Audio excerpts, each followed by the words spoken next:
Hello বন্ধুরা, আপনারা যদি বাংলাদেশের অধিনায়ক নাজমুল হাসান শান্তকে মন থেকে ভালোবেসে থাকেন অবশ্যই একটা লাইক করবেন।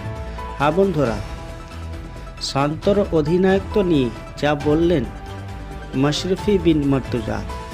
দিন কয়েক আগে ওয়ানডেতে প্রথমবার নিউজিল্যান্ডের মাটিতে জয়ের দেখা পেয়েছিল বাংলাদেশ দল।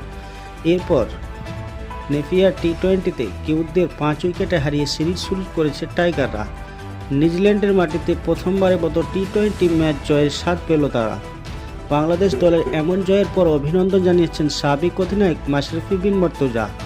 দ্বাদশ জাতীয় সংসদ নির্বাচনী প্রচারণ নিজ এলাকায় নড়াইলেই অবস্থান করছেন মাশরাফি। সেখানে এক জনসভার জয়ের পর বাংলাদেশকে অভিনন্দন জানান মাশরাফি বিন মুর্তজা। তিনি বলেন, বাংলাদেশ দল জিতেছে, আলহামদুলিল্লাহ। খেলা তো এই দেখার সুযোগ হচ্ছে না। অভিনন্দন বাংলাদেশ দলকে, এটাও তো আরেকটা ভালো লাগার সংবাদ।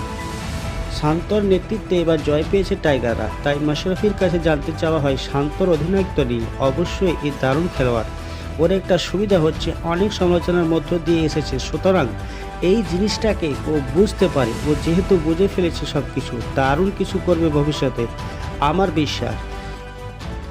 এদিকে 135 রানের লক্ষ্য ব্যাট করতে নেমে শুরু থেকেই দেখে শুনে খেলেন লিটন।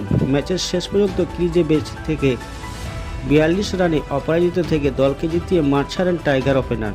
লিটনের ইনিংস নিয়ে জানতে চাইলে মাশরাফি বলেন, এভাবে খেলার দায়িত্বই তার।